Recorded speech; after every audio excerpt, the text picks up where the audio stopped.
kita harus melihat bahwa bisnis itu ada gas, ada juga rem. Wah. Kita kasih solusi. Coach Yusak. Halo Bang Dery. Ini pakar keuangan kita hadirkan teman-teman. Jadi gini, soalnya banyak stigma buat para UKM di Indonesia. Catat nih, mungkin lu berpikir seperti ini. Katanya ada yang bilang kalau nambah cabang, nambah omset. Oke. Kalau nurunin cabang atau ngurangin cabang, malah nurunin omset. Oke, satu tuh. Dan yang kedua, apakah kalau nambah cabang itu mesti naikin omset? Dan apakah nurunin cabang juga malah kalau diturunin, dikurangin cabangnya malah jadinya turun dong omsetnya. Nah, itu satu yang mau kita bahas. Dan yang berikutnya ini. Oke. Ini hasil saya belajar di SFM Anda nih. Bikin melek nih. Gimana? Ini matriksnya lucu loh guys. Seru nih. Itu ada profit, surplus, loss, defisit gitu ya. Profit sama surplus kita nggak usah bahas lah. Oke. Tapi kok ada perusahaan yang profit tapi defisit? Emang bisa ya? Bisa dong. Bisa banget. Dia ada untung, ada profit, tapi nggak ada uang ya. Kan gitu kan. Oke. Profit, defisit. Tapi perusahaan juga kalau dia udah defisit loss itu parah ya. Itu banyak yang kejadian. Banyak yang kejadian. Wow. Dia udah loss, defisit lagi, kan kayak gitu kan. Jadi uangnya nggak ada, perusahaannya rugi, itu banyak banget. Banyak banget. Dan ini cocok ya kita bahas di sini teman-teman ya semuanya. Ayo pasangin ikat pinggang yang kuat, jangan kemana-mana, catat yang baik karena ini penting banget. Terutama buat UKM, lihat beritanya dari Kementerian Koperasi dan UKM nih. Persiapan usaha kecil ya UKM menuju resesi ekonomi yang akan datang. Ini 2023 gimana nih? Gitu kan. Terus buat UKM gimana kan kira-kira gitu ya. Terus cara setting target gimana? Cara setting target gimana? Terus menentukan cost structure, struktur biaya. Ini penting. Yang 2023. Jangan salah di sini. Planning juga bisa dibahas. Planning bisa. Terus cash flow management ini penting banget. Ini penting. Wow. Yuk kita mulai aja yuk. Penting nih 2023 nih keuangan-keuangan. Jujur gue aja ngandelin marketing pada saat itu ternyata butuh banyak ilmu-ilmu keuangan yang memang gue harus ketatkan lah gitu lah. Orang marketing yang ngerti keuangan gitu ya. Dia punya strategi mungkin 100 kali lebih banyak dari orang yang dari orang marketing yang nggak ngerti keuangan. Bener. Serius. Kalau kita udah ngerti marketing, ngerti keuangan juga, itu perangnya makin lebih sadis. Wow. Lebih sadis. Kenapa? Jadi gini ya teman-teman ya. Marketing ini kan kalau kita ibaratkan itu lagi perang, ya ini kan sebenarnya kan strikernya kan. Lagi main bola lagi strikernya. Nah, ketika orang marketing juga ngerti keuangan, dia juga tahu tuh kapan nyerang, kapan dia bertahan. Itu makanya gue pengen belajar sama lu coach. Makanya kemarin gue bela-belain ke Bandung. Iya benar, nih orang marketing yang gila. Soalnya gue takutnya ngegas mulu nggak tahu rem. Ya betul. Iya kan? Kita lihat ya sepak bola ya. Yang namanya total football misalkan. Wah itu gimana caranya semua pemain ya itu bisa berputar gitu ya. Dia bisa betul-betul bermain seperti tim. Nggak ada tuh yang namanya tuh striker di depan sendirian gitu ya. Ada waktunya dia turun, dia bertahan segala macam. Jadi poinnya adalah yang penting ujung-ujungnya kan kita menang kan gitu ya. Ujung-ujungnya kita menang. So nggak penting tuh. Lu harus di depan terus. Nah sekarang kalau kita main bola isinya striker semua gimana coba? Iya nggak bisa. Kan gitu kan. Dan isinya pemain belakang semua juga susah juga. Nggak ada yang nyerang-nyerang. Nah disinilah ketika orang marketing mulai belajar keuangan, wah dia punya strategi lebih dahsyat dibanding orang marketing yang nggak ngerti keuangan. Siap ya. Saya jadi penasaran nih. Terus analogi terakhir nih ya sebelum kita lanjutin untuk bahas. Analoginya benar juga. Soalnya ada orang beranggapan tadi nyerang mulu begitu udah banyak gol udah saatnya bertahan. Belum tentu ya. Belum tentu. Atau enggak? Kita udah menang nih, ya udah bertahan aja deh sekarang deh. Buang-buang bola aja, belum tentu ya. Bisa jadi kecolongan. Kita lihat aja Spanyol lawan Maroko kemarin kan gitu kan nyerang mulu dia gitu kan. Tapi yang masuk kan Maroko juga. Sorry nih. Wah rame nih. Sorry. Teman-teman apa namanya fansnya Spanyol gitu. Iya juga. Enggak melulu nyerang tapi menang. Ball position. Ball position. Ending skornya gimana kan gitu kan. Ya udah. Oke, yuk mulai. Dari mana coach kita bahasnya nih? Oke, kita akan bahas ya. Tadi kan ada pertanyaan. Benar nggak sih nambah cabang, nambah omset? Ini kaitannya sama strategi bisnis yang kita mau buat untuk 2023. Ya, banyak teman-teman berpikirnya kayak gini. Berpikirnya itu kalau menurut saya Excel banget. Gitu ya, Excel banget. Ya, kan emang harus pakai Excel. Harus pakai Excel gitu ya. Tapi kan kita mesti lihat juga kondisi-kondisi yang lain. Di atas Excel memang, kalau misalkan saat ini kita punya cabang nih, misalkan kita bisnisnya restoran lah ya. Kita punya cabang ada 2 misalkan. Nah, punya misalkan revenue-nya atau omsetnya misalkan sehari 10 juta. Nah, kalau kita pengen punya omset 20 juta, ya caranya gimana? Nambah cabang 2 lagi kan gitu kan. Itu kan di Excel tuh kayak gitu. Sama di kalkulator kayak gitu kan. Gini, mindsetnya dibenerin dulu. Bahwa nambah cabang yang udah pasti, nambah ruwet atau nambah omset. Yang udah pasti dulu. Nambah biaya dulu atau nambah omset dulu yang udah pasti ketika nambah cabang. Ini belum ngomongin angka nih. Belum ngomongin angka dulu. Yang udah pasti terjadi ketika perusahaan ekspansi atau nambah cabang, nambah outlet, buka cabang, ekspansi area baru segala macam, yang udah pasti omsetnya nambah atau cost-nya nambah. Oh, cost lah. Oh, itu kan udah pasti. Nah, ini kan dulu nambah orang, cost. Apalagi tuh bayar ini segala macam, gaji karyawan, apa namanya, neon box, sewa neon box segala macam gitu kan. Kayak gitu-gitu kan. Maksudnya itu pasti keluar cost. Nah, pasti yang duluan yang udah pasti ketika kita ekspansi adalah cost dulu nambah. Nah, itu dulu. Yang kedua adalah baru ada opportunity nih, peluang untuk nambahin omset. Yang namanya omset itu opportunity, gitu ya. Tapi cost udah pasti. Oh iya sih, gitu kan. Iya cost sih. Ini, betul gak sih? Iya. Nah, sekarang bagaimana cost ini betul-betul bisa mengenerate opportunity. Nah, kita buka data ya, misalkan ya. Saya coba sharing ya. Ini mantap nih. Nah, emang kita harus konkret nih, buka Excel atau data kayak apa gitu. Kita coba buka data nih. Saya ada satu data yang saya ambil dari mana coba. Nah, ini. Mana datanya? Coba kita lihat. Soalnya kalau ngomongin keuangan ya harus pakai data, coach. Ya mau data, mau Excelnya, apa segala macam. Nah ini, wah ini seru nih, bedah brand nih. Nah, mantap. Ini kita ambil ya. Kita ambil datanya CFC, tahu nggak CFC? Tahu lah. Tahu ya. Wah, ini dahsyat nih. Ini lokal brand loh. Ini lokal brand. Kita harus bangga ya dengan dia ya. Nah, kita bisa lihat ya, kebetulan perusahaan ini udah IPO, udah TBK gitu ya. Jadi datanya boleh dong kita ambil. Bisa. Tapi ini disclaimer aja, ini buat belajar. Ini buat belajar. Jadi kalau kita lihat di sini, di sini jumlah outletnya berapa nih? Nah, jumlah outletnya berapa di sini? 287, betul ya? 287, betul. 287 tahun 2019. Tahun 2020 turun lagi nih dari 281, betul ya? Oh, berkurang ya, berkurang 6. Tahun 2021 berkurang lagi nih, 268. Betul nggak? Iya. Nah, sekarang kita lihat omsetnya. Tahun 2019 berapa omsetnya? 423 M. Iya. Miliar nih. Oh, ini kelipatan miliar. Ya, miliar nih. Ya, ada ribuannya. Terus tahun 2020 372. Ini pandemi lah gitu ya. Tahun 2021 720. Loh, padahal cabangnya berkurang ya? Cabangnya berkurang, omsetnya malah nambah. Oh, ini udah ditipis-tipis di depan tadi. Ketika ngurangin cabang, otomatis beban-beban jadi berkurang. Nah, banyak faktor yang mesti diperhatikan. Jadi kayak gini, kadangkala ya, kita itu buka cabang aja. Padahal untuk ningkatin omset atau naikin revenue, belum tentu caranya dengan nambah cabang. Misalkan gini lah, kita ada satu outlet nih. Ada satu outlet, revenue-nya misalkan 5 juta sehari. Gitu ya. Nah, lalu kita pengen revenue-nya jadi 10 juta sehari. Lalu kita berpikirnya adalah ya udah nambah cabang aja.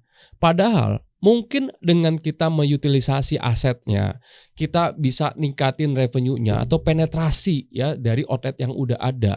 Bagaimana traffic-nya ditingkatin dan segala macam, bisa jadi 10 jutanya cuma cukup dari satu outlet. Nambah menu, nambah produk, upselling, cross-selling, apalagi misalkan ngundang traffic, marketing, ya segala macam. Jadi tanpa perlu buka cabang baru, kita bisa ningkatin revenue. Nah, ini yang nggak kepikiran sama orang. Orang tuh berpikirnya begitu aja tuh, horizontal terus gitu kan.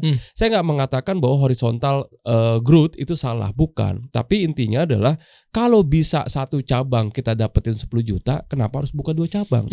Karena yang udah pasti buka cabang nambah ruwet kan gitu ya. Nambah ruwet, belum lagi cabangnya jauh.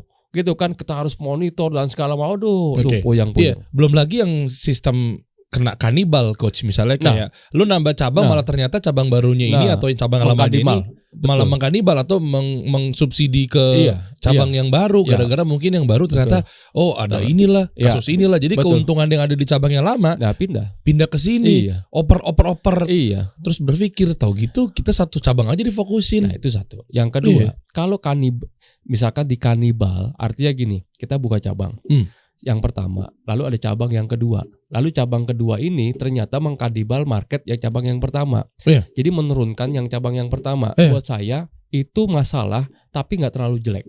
Yang jadi masalah adalah ketika kita punya cabang yang pertama, lalu kita buka cabang yang kedua, konsumen kita pindah ke kompetitor. Wah, itu lebih ngeri kan? Kenapa alasan pindah? Nah, pertama fokus, quality menurun. Karena kita nggak siap dengan buka cabang. Karena gini, buka cabang atau duplikasi ya dari outlet. Ini kan sebenarnya copy model konsepnya. Model yang udah jadi, bisnis yang udah profit, bisnis yang udah bagus, baru kita duplicate. Kan kira-kira kayak gitu ya. Nah sekarang biasanya nih, ini juga pelajaran ya buat teman-teman semua ya, pebisnis ya. Outletnya ini belum maksimal, masih banyak errornya, sistemnya belum standar, gitu ya. SOP-nya belum ada dan segala macam, masih banyak keruwetan di dalamnya. Lalu dibuka cabang, berarti dia apa? Mengcopy masalah. Betul nggak? Nah akhirnya begitu dia buka cabang, satu cabang aja dia belum benar, tapi konsumen masih mau maafin nih. Lalu dia buka cabang nih yang kedua nih, gitu kan? Konsumennya udah mulai kecewa. Nih mulai kacau nih servisnya dan segala macam berubah. Rasanya udah nggak standar nih, segala macam, akhirnya berubah, pindah ke kompetitor. Itu jauh lebih masalah. Mendingan kita benahin dulu artinya. Kita lihat angka yang tadi CFC. Dengan 260 cabang, dia bisa dapetin revenue hampir 2 kali lipat ya di tahun 2019. Kenapa? Ya salah satu mungkin adalah bagaimana dia mengutilisasi dari asetnya, ya bagaimana dia bisa penetrasi pasarnya. Mungkin dia bisa lakukan strategi yang namanya upselling, cross-selling, new product launching di outletnya itu. Terus dia juga bisa brandnya itu di-refresh lagi, sehingga orang itu nggak bosan datang ke sana dan segala macam ya. Dan strateginya menurut saya bagus banget, menurut saya. Nah ini yang membuat saya pikir dia angka CFC ini dia bisa melakukan yang tadi saya sebutkan. Nah ini coba kita bedah deh Excelnya ya di sini ya. Artinya gini, tapi kan itu kan expensesnya naik coach. Lihat ya, coba kita fokus di tahun 2021. Yang mana horizontal dulu ya, berarti bawah ya. Horizontal. Di tahun 2021 itu ada tulisan operation expenses naik. Naik kan tadinya 2019 257 miliar. Lalu dengan 287 cabang ya. Di tahun 2019 dengan 287 cabang menghasilkan pengeluarannya itu 257 miliar.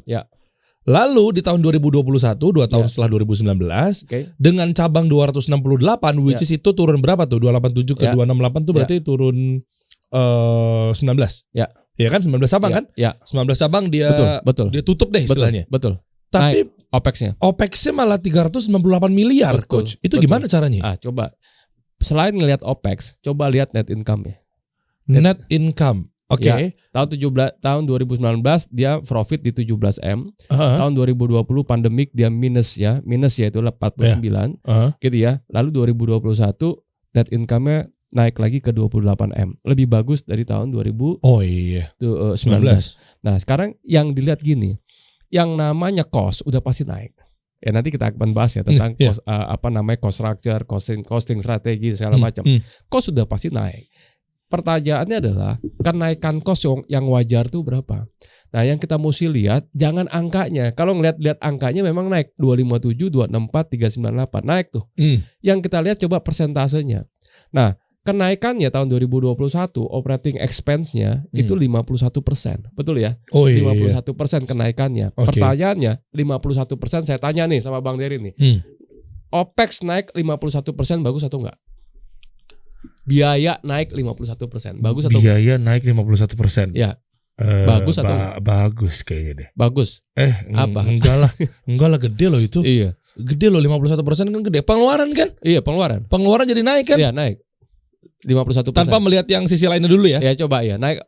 Iya, pengeluaran naik. Ya, biaya naik 51%, bagus atau enggak? Biaya produksi? Enggak, itu biaya itu OPEX, bukan biaya produksi itu. Biaya.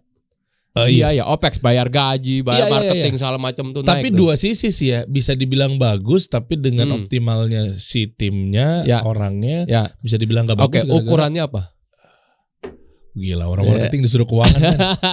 Nah gini ya. Nah, coba. Oke, kita akan. Gue takut banyak jebakan di sini nih.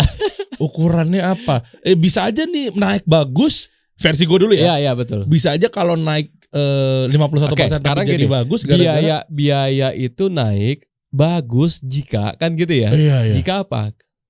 Jika hasil yang dituju bagus, omsetnya tinggi, omsetnya naik kan gitu ya. Iya. Nah, maka kenaikan biaya itu kita coba bandingkan dengan kenaikan omsetnya. Nah, setimpal nggak dengan lo pasang ads? Setimpal nggak dengan lo bayar endorse? Betul. Iya. Kita lihat nih, biayanya naik 51%, tapi omsetnya naiknya 94%. Ini bagus. Ini bagus kan gitu kan? Oh gitu cara bacanya. Iya. Artinya kenaikan biaya masih di bawah dari kenaikan omset. Itu yang kita mesti perhatikan. Jangan terbalik, kenaikan biayanya melebihi dari kenaikan omsetnya. Coba yang salah gimana? Misalnya simulasi misalkan nih, omsetnya naik 94%, tapi biayanya naiknya 200%.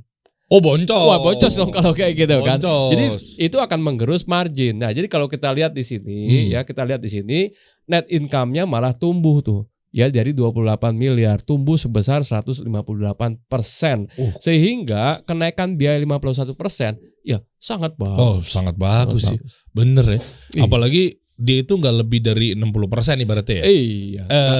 Hampir setengahnya. Iya hampir setengahnya. Hampir setengahnya dari pertumbuhan revenue. Nah ini kita mesti jaga ya teman-temannya. Jadi OPEX. Nah ini juga yang saya mau bahas hari ini, bahwa OPEX itu resiko. Ya, OPEX atau fixed cost. Saya mengatakan biaya tetap ini resiko, dan kebanyakan dari pebisnis di Indonesia babak belur karena kebanyakan fixed cost. Sebentar. Bukannya kalau kebanyakan fixed cost kita malah jadinya, kan tadi dulu bilang katanya apa coach? Ya, babak belur. Fixed cost. Ya. Tapi kan kalau ada fixed cost kan malah jadinya harusnya nggak babak belur. Ya. Udah ada pengeluaran pasti sekian. Iya, pengeluarannya pasti. Omsetnya pasti atau enggak? Sejujurnya gue anaknya fixed cost banget. Iya betul. Dibanding variable cost. Iya. Tapi variable cost jujur bagus juga sih. Iya. Tapi bahayanya adalah mungkin. Iya. Tapi kita sekarang lagi bahas di fixed cost. Kan fixed costnya misalnya pengeluarannya berapa? 100 juta per bulan. Iya fixed cost tetap tuh. Tetap kan? Iya. Pegawainya. Iya pokoknya semuanya. Biaya tetap yang harus di cover sama perusahaan. Iya tapi kan kalau omsetnya tinggi kan lu cuma pengeluarannya 100 juta doang. Ya, misalnya lu dapat. Kalau omsetnya tinggi. Makanya strategi marketingnya harus bagus. tetap. Kita bisa lihat mungkin ya. Kita bisa lihat coba yang ini. Berarti menurut lu gimana? Harus variable cost gitu? Enggak juga. Jawabannya enggak juga. Jawabannya tergantung. Nah kita bisa lihat ya. Coba lihat Gojek habis PHK berapa karyawan. Oh iya. Coba buka dong datanya. Oh ini pakai fixed cost ya? Ya pasti fixed cost itu. Dia pasti mau ngurangin fixed cost. Bisa jadi lewat agensi dia lempar ada beberapa program campaign. Enggak juga. Yang agensinya mungkin agensi in-house Gojek sendiri, atau agensi misalnya dia pakai Ogilvy, Dentsu. Ya bisa jadi dia variabelkan. Ya, jadi fixed cost dia coba variabelkan misalkan ya. Nah, tapi yang udah pasti dia mau mengurangi resikonya. Udah pasti. Jadi kenapa dia melay-off ya ribuan karyawan? Perusahaan-perusahaan startup sekarang melay-off ribuan karyawan. Ya lepas dari banyak orang berpandangan soal apa. Kalau dari saya dari sisi keuangan, udah pasti dia mau mengurangi resikonya. Karena fixed cost itu adalah resiko, dan fixed cost itu adalah opportunity di saat yang bersamaan. Jadi fixed cost ini kayak pisau bermata dua nih. Gitu ya. Di satu sisi dia sangat bagus, di satu sisi dia sangat jelek sekali. Nah, indikasinya apa? Ketika dia jadi bagus, ketika dia jadi jelek, si fixed cost atau pengeluaran cost expenses, total expenses beban tiap bulan nih misalnya. Ya. Indikatornya adalah penjualan. Gue share screen lagi ya. Boleh. Oke, ini coach nih kita lihat nih ya, coba. Ya. PHK massal 1.300 karyawan, begini kilas balik berdirinya Goto alias Gojek Tokopedia. Hasil merger ya tuh, Gojek dan Tokopedia. Nah, ini fixed cost semua rata-rata. Kita ngomonginnya rata-rata deh. Ya. Ini fixed cost. ya kemungkinan besar 99% ini adalah fixed cost. Gaji tetap bulanan, gitu ya. Itu berapa dia bisa lakukan efisiensi? 1.300 lu, banyak itu. Ya itu nggak dikit, itu banyak banget gitu kan. Dan berapa yang dia bisa efisiensikan dan bagaimana apa dampak dari pengurangan dari fixed cost tersebut. Kita lihat lah, let's say ya ini salah satu contoh aja Gojek. Kita tahu lah ini perusahaan kan masih rugi, gitu ya, perusahaan ini masih rugi. Lalu apa sih yang diharapkan sama si investornya?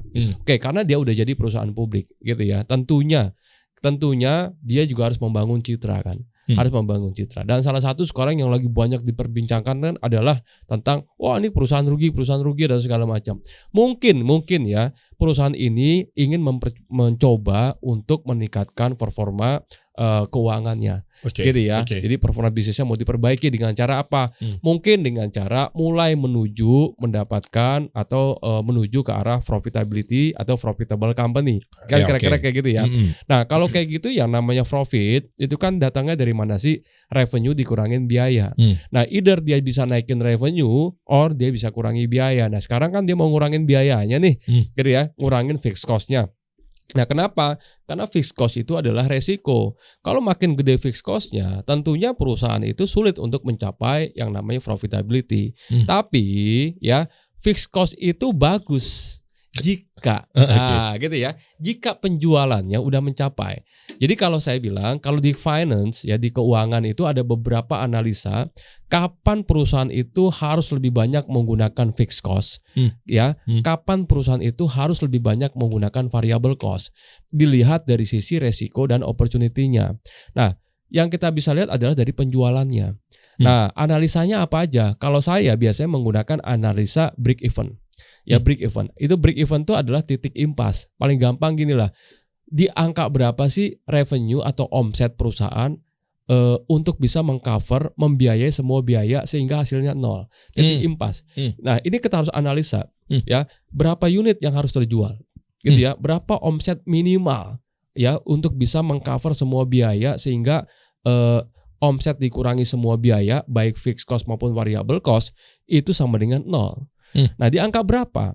Nah, artinya kalau misalkan penjualan kita, misalkan gini, revenue untuk mencapai break even misalkan 1 miliar, misalkan ya, revenue per bulannya. Tapi perusahaan kita rata-rata penjualannya masih di bawah 1 miliar. Terus? Nah, kurangin fixed cost-nya.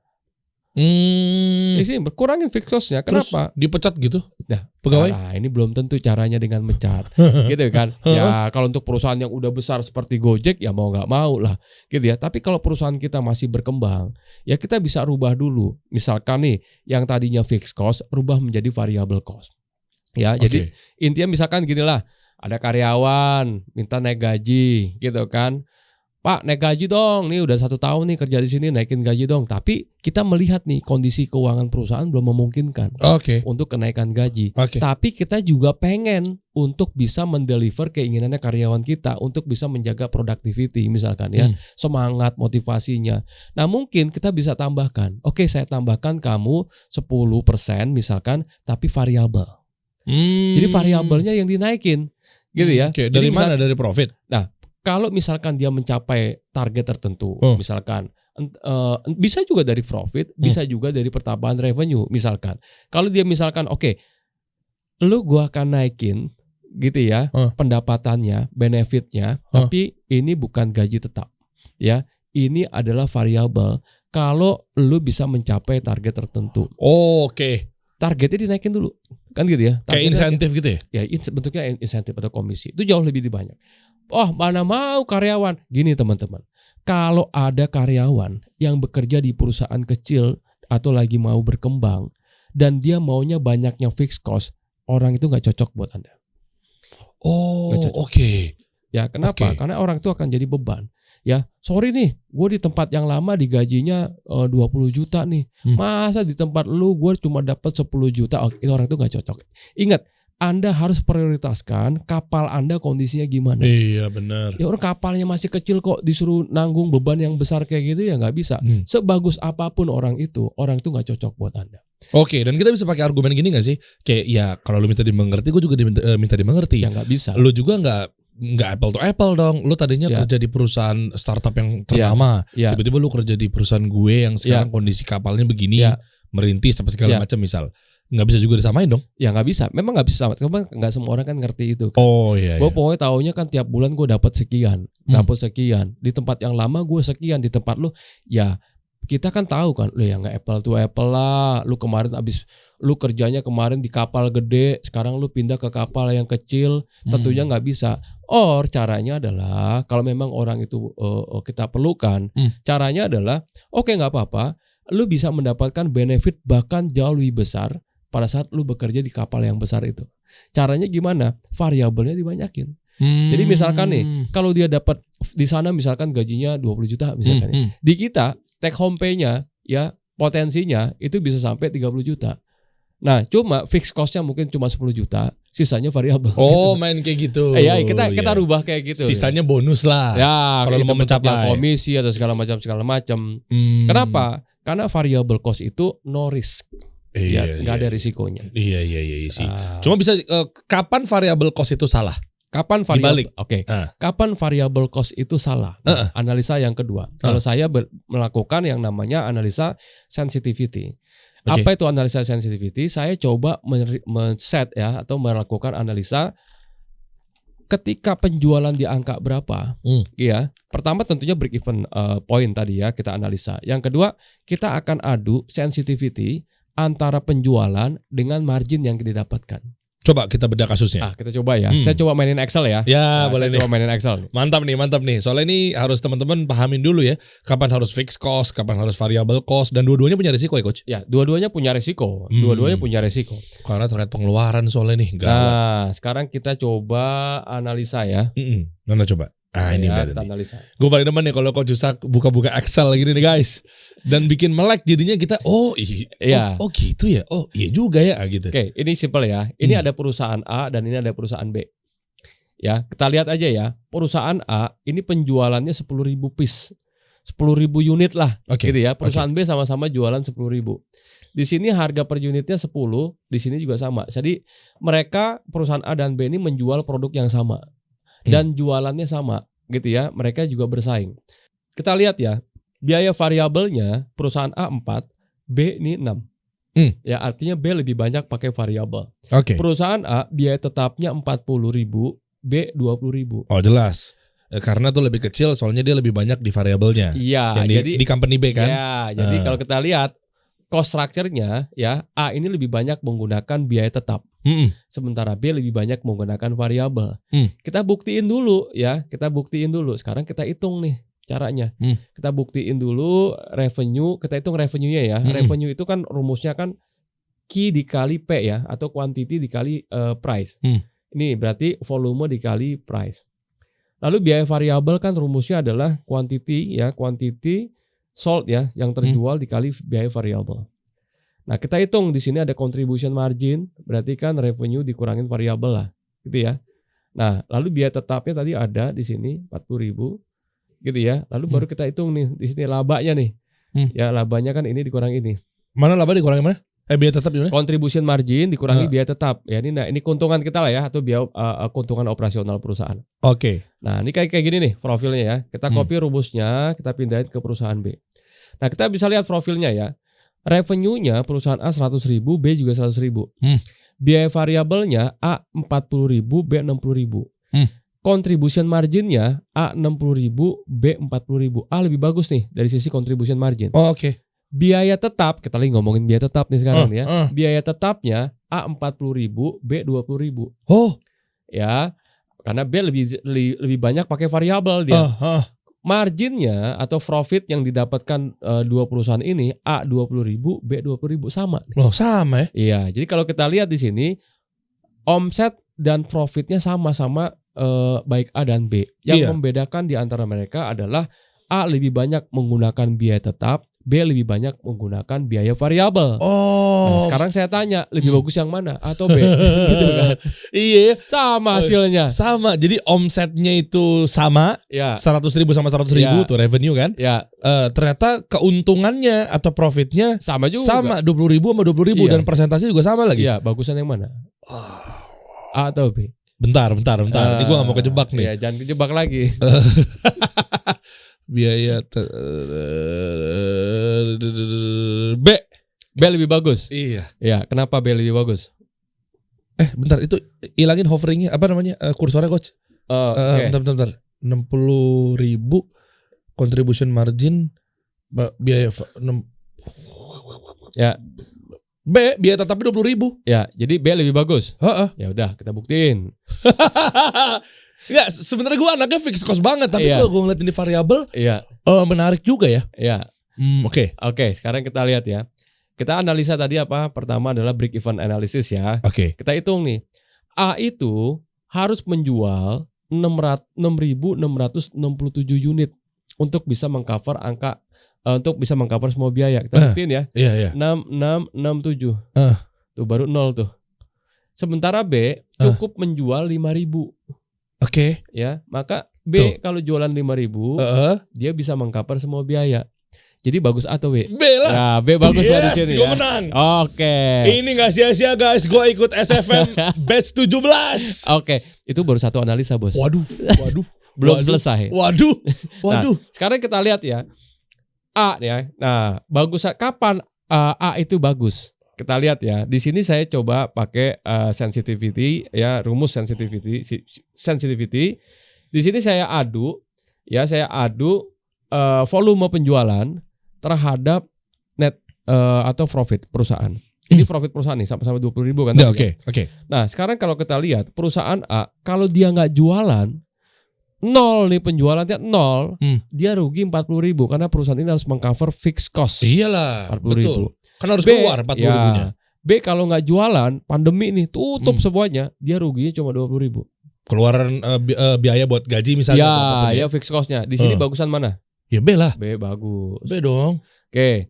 Nah, kalau A jualan 5.000, dia rugi 10.000. B kalau jualan dari 5.000, dia udah balik modal nih, udah titik impas nih. B juga lah. B juga bagus. B juga. Gila, gue udah pede banget. Ya benar. Gue takut ujungnya salah nih. A kalau jualan 10.000, dia untungnya 20.000. Kalau B jualan 10.000, untungnya sama-sama 20.000. Di sini sama dong ya. Sama dia. AB berarti. Ya A mas AB B lah gitu ya. Sama, oke. Sama nih.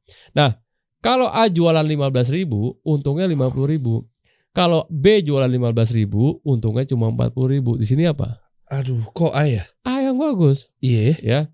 Nah, kalau A jualan 20.000, untungnya 80.000.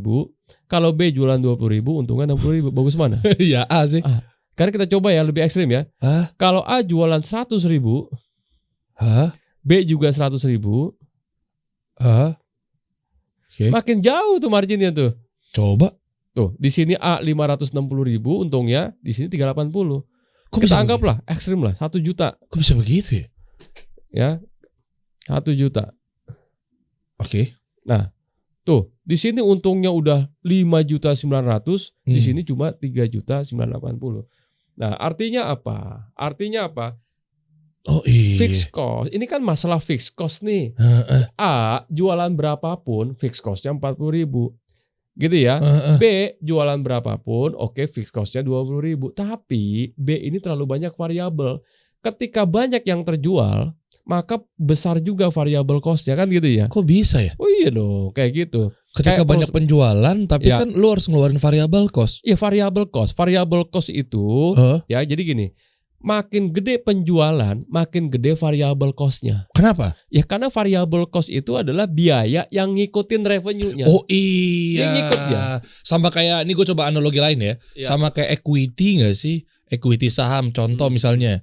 Lo gue kasih 30% di perusahaan gue. Ya. Otomatis kalau misalnya penjualannya kecil, ya iya, lo dapat kecil. Iya sama. Tapi ketika variabel. Iya kan, ketika penjualannya 1 miliar, 30% lo gede banget kan. Iya, itu ya net profit ya. Kalau equity kan dari net profit. Oh nah, iya. Jadi poinnya sama. Poinnya sama. Jadi itu adalah variabel. Ya itu adalah biaya variabel. Jadi kayak perusahaan seperti misalkan Indofood Unilever. Udah pasti banyak fixed cost-nya. Udah pasti. Kenapa? Karena penjualannya dia udah jauh sekali dari angka break-even point. Guys, ternyata bener loh. Ini banyak yang kita nggak pahamin tentang ilmu keuangan ya. Sehingga kok perasaan kok omsetnya gede banget, banyak banget. Kok perasaan kok pengeluaran gue dikit misalnya. Pengeluaran gue tuh tetap kok, pengeluaran gue variabel kok aman. Tapi pas dicek ternyata secara keuntungan, secara pendapatan bersih lah, bersih. Hah? Makanya kan ini nyambung nggak? Kok kesannya duitnya nggak ada ya? Nah, padahal omsetnya gede loh. Nah, cash gue nggak ada loh. Nah, ini kita bahas yang tadi tuh, yang di foto yang tadi tuh. Ada perusahaan yang profit tapi dia defisit. Karena kalau kita ngomongin profit, kita ngomonginnya di laba rugi ya. Apakah perusahaan ini untung atau rugi? Kalau ngomongin surplus atau defisit, biasanya ini digunakan untuk melihat cash flow. Kalau duit gue defisit ini berarti pengeluaran itu lebih banyak dibanding uang yang masuk. Kan gitu ya. Oh, nih gue surplus nih. Ya surplus artinya uang yang masuk lebih banyak dibanding uang yang keluar. Kan gitu kan. Nah, kalau kita ngomongin defisit dan surplus, kita ngomongin cash flow arus kas. Kalau kita ngomongin profit and loss, kita ngomongin laba atau rugi, kan gitu ya. Nah, jadi ada perusahaan yang profit dan dia surplus. Memang bagus tuh. Keren lah. Ya, bagus dong. Ya profit, uangnya juga ada. Tapi ada perusahaan yang profit tapi defisit. Contohnya misalkan, dia profit sih di atas kertas. Gitu ya, di atas kertas dia profit, tapi dia baru mendapatkan pembayaran dari konsumennya 6 bulan lagi.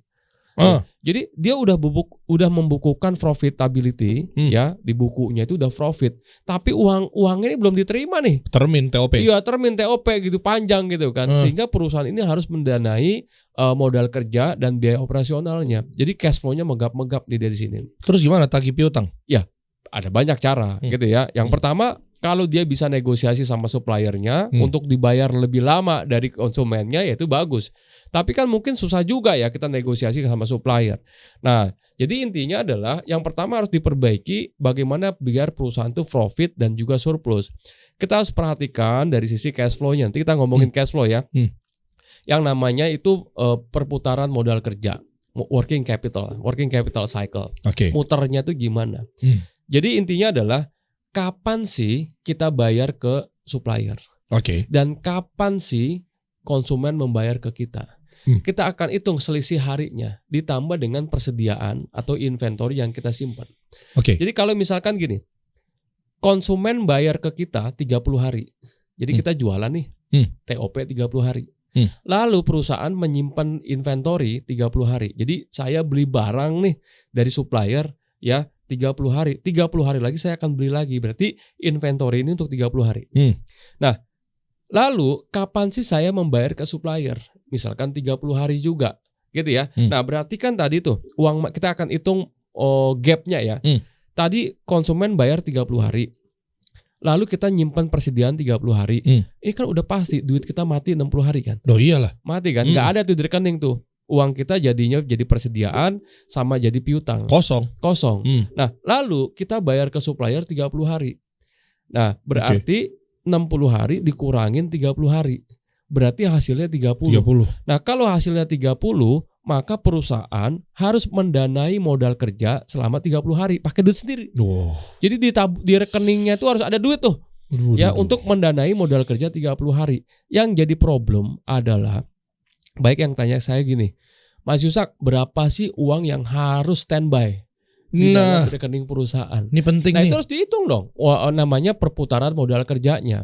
Kalau misalkan tadi hasilnya 30 hari, maka minimal di rekening bank perusahaan itu harus ada duit untuk mendanai 30 hari modal kerja. Celakanya kalau nggak ada duit. Nah, kalau nggak ada duit, biasanya mulai nih muncul yang namanya itu gejala-gejala kayak gini nih. Loh, misalkan di akhir bulan nih, waktunya payroll, bayar gaji.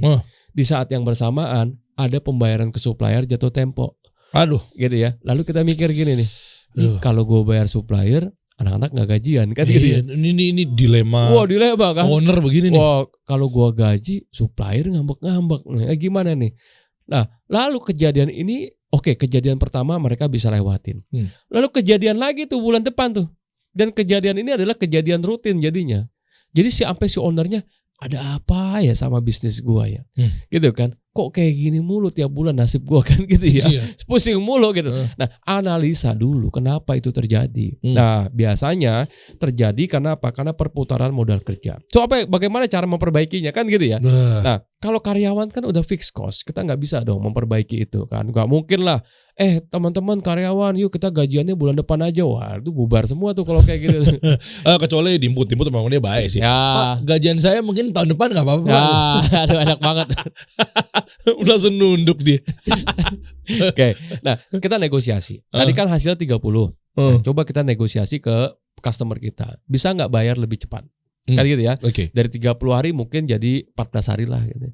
Atau kita bisa atur persediaan kita. Yang tadinya kita nyimpan 30 hari, sekarang kita nyimpannya cuma 14 hari aja. Nah, tadi kan kalau misalkan piutang kita dari 30 hari jadi 14 hari, inventory kita dari 30 jadi 14 hari kan 28 tuh. 26. Ya, 14 sama 14. 14 tambah 14 dong, 28. 28 hari duit kita mati dan kita membayar ke supplier 30 hari.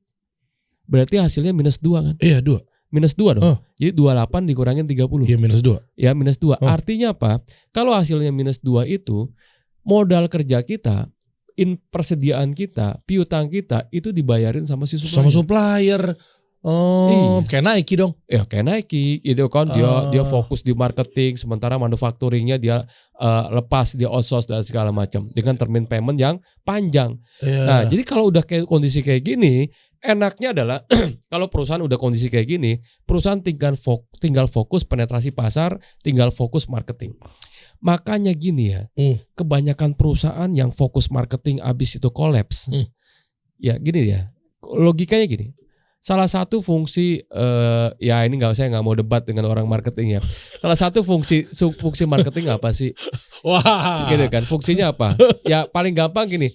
Ya biar ujung-ujungnya kan naikin omset kan gitu ya. Lah iya kan itu kan kita nggak bisa pungkirin peran marketing di situ kan. Iya. Melalui prosesnya kayak gimana lah, 4P ke 4 ya itu proses gitu kan kayak gimana. Tapi ujung-ujungnya kan naikin omset, betul ya? Mau customernya nambah kayak, mau brand awareness-nya lebih bagus kayak, ujung-ujungnya dampaknya ke omsetnya apa gitu ya. Nah itu kita bicara itu. Pada saat omset nambah, ya misalkan nih omset naik nih dari 1 miliar ke 2 miliar.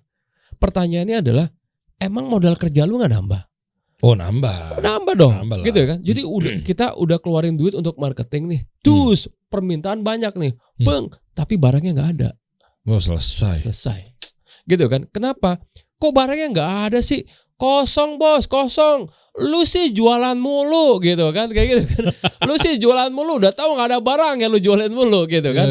Lah tugas gue memang jualan, lu gimana? Gue udah jualan, udah ada yang mau, barangnya nggak ada, lu gimana sih? Kan gitu kan. Jadi salah-salahan tuh kalau kayak gitu tuh. Nah artinya apa? Makin besar permintaan, makin besar juga kebutuhan modal kerja kita. Nah kalau perusahaan ini, jadi gini. Oke, marketing itu adalah salah satu investasi. Oke, tapi mesti diukur juga. Perusahaan ini secara fundamental keuangannya bagaimana? Kalau misalkan tadi perusahaan ini working capital cycle-nya atau perputaran modal kerjanya udah aman, udah zero hasilnya, gitu ya. Artinya semua piutang dan semua persediaan udah didanai oleh supplier. Disitulah saat yang paling tepat untuk kita gaspol. Gaspol. Kenapa? Makin kalau kita marketing, kita keluarin anggaran nih marketing 1 miliar. Omset naik 3 kali 4 kali lipat gitu kan. Lalu modal kerja merem kita. Kenapa? Karena udah didanai sama supplier. Kita tinggal minta aja, barang kirim. Kan kayak gitu kan. Nanti kita bayarnya kalau udah ada pembayaran dari konsumen. Oh, tuh sehat sih. Sehat dong. Nah, di situ ada margin yang kita bisa gunakan untuk apa? Untuk marketing. Nah, sekarang perusahaan ini bayar ke suppliernya cash. Tiap hari bayar cash. Konsumen, supplier ngirim barang. Bayar, transfer. Terus udah tuh konsumennya bayarnya 30 hari. Waduh. Lalu persediaannya, persediaan yang kita simpan itu 30 hari. Artinya 30 tambah 30 dikurangin 0. Berarti kan perusahaan harus mendanai 60 hari modal kerja. Dia gas tuh marketingnya tuh. boom, permintaan banyak, tapi selesai. Barang kosong kan gitu. Kayak gini-gini nih, memang Anda memang harus belajar banyak mengenai kedua belah pihak ini teman-teman ya. Iya. Lu harus paham. Ya bisnis kan harus dilihat keseluruhan. That's why saya mengatakan ya.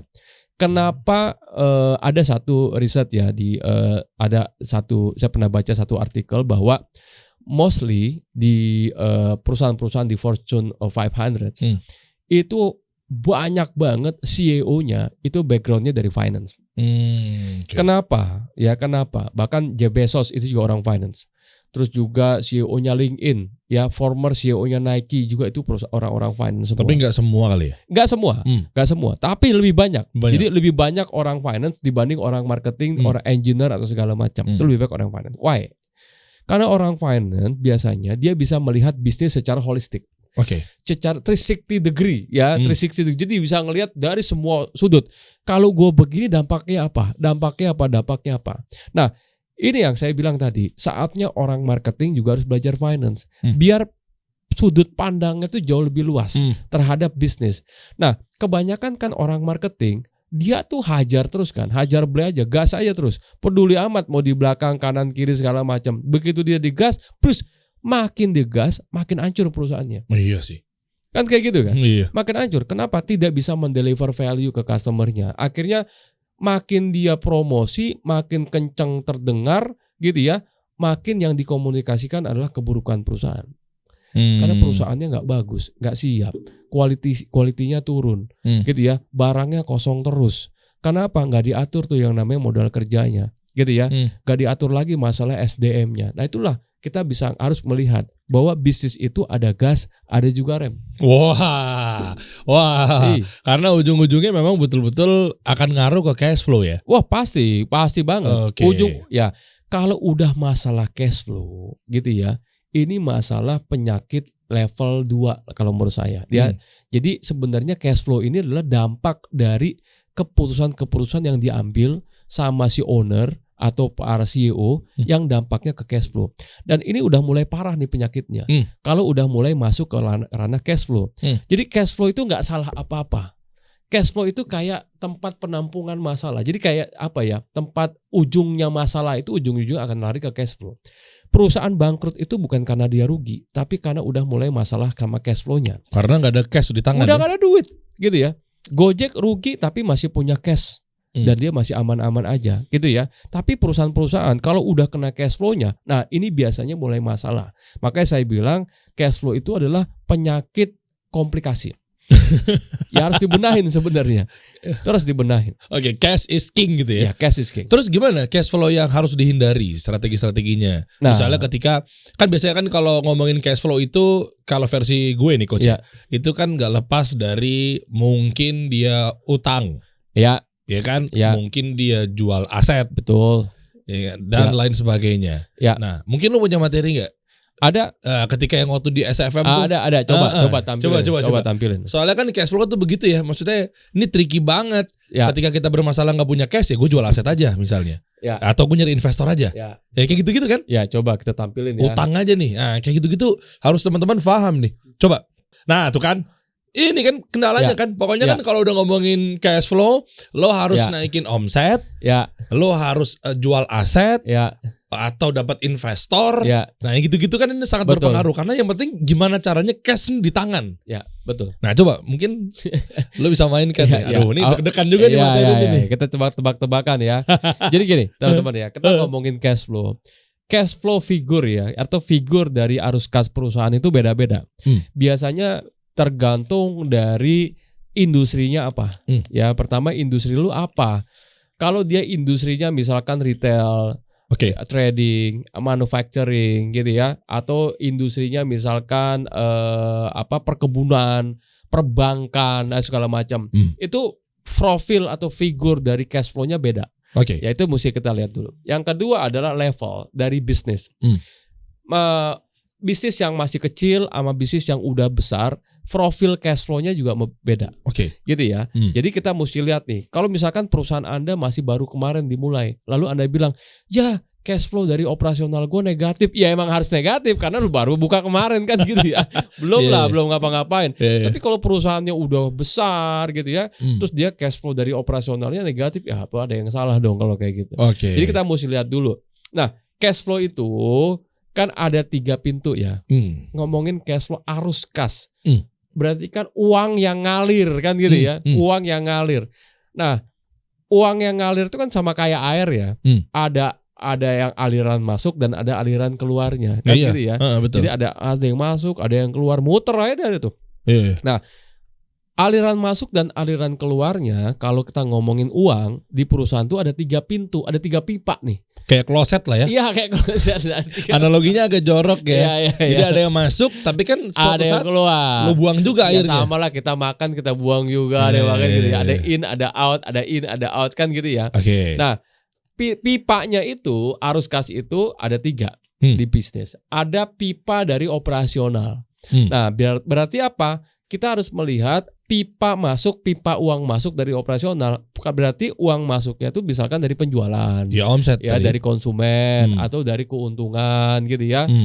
Dari pembayaran piutang gitu ya. Uang keluarnya apa? Bayar gaji, kan operasional ya. Bayar supplier, biaya marketing, perjalanan, itu semuanya uang keluar dari operasional. Itu berarti itu yang CFO. Ada di kiri ya? Ya ada di kiri, ya atas CFO, ya? Betul, cash from operation namanya. Yang kiri ya. Ini ada kiri, tengah sama kanan. Betul, yang kiri. Kiri. Terus? Nah, yang kedua adalah arus kas atau pipa dari investasi.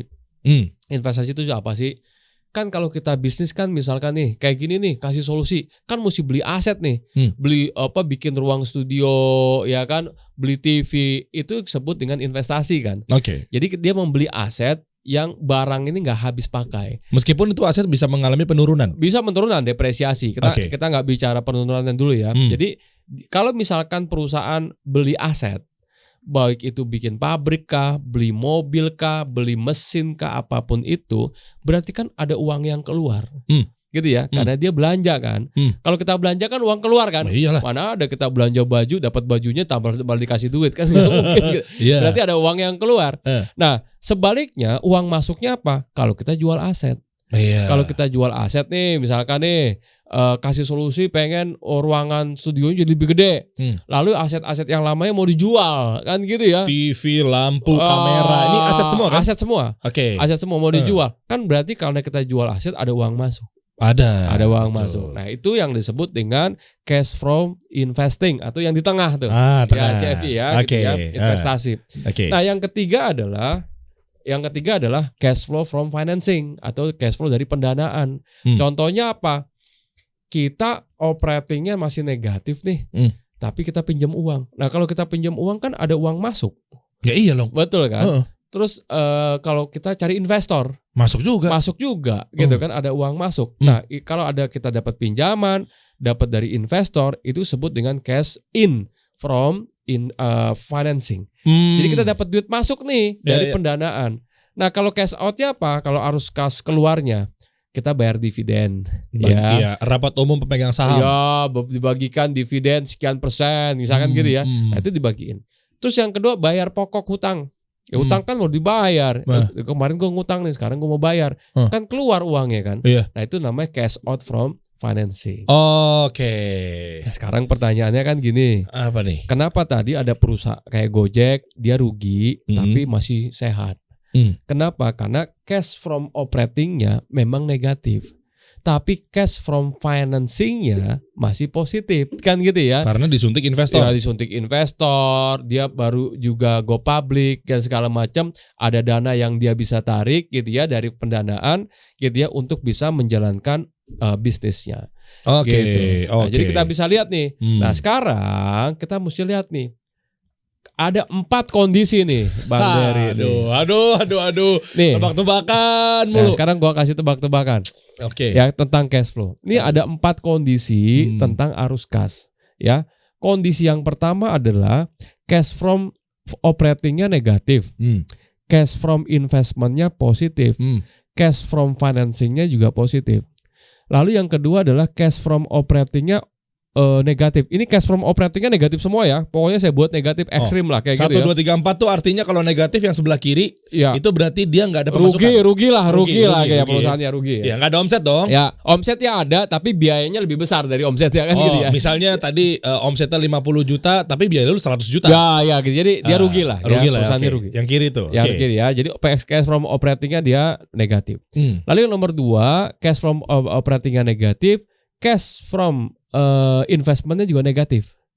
Lalu cash from financingnya positif, gitu ya. Oke. Cash nomor 3, cash from operatingnya negatif, from investmentnya positif, from financingnya negatif. Nomor 4, cash from operatingnya negatif, cash from investmentnya negatif, cash from financingnya negatif. Nah, kira-kira nih yang paling jelek yang mana gitu? Kalau kata meme gitu kan, ketika orang marketing berbicara finance.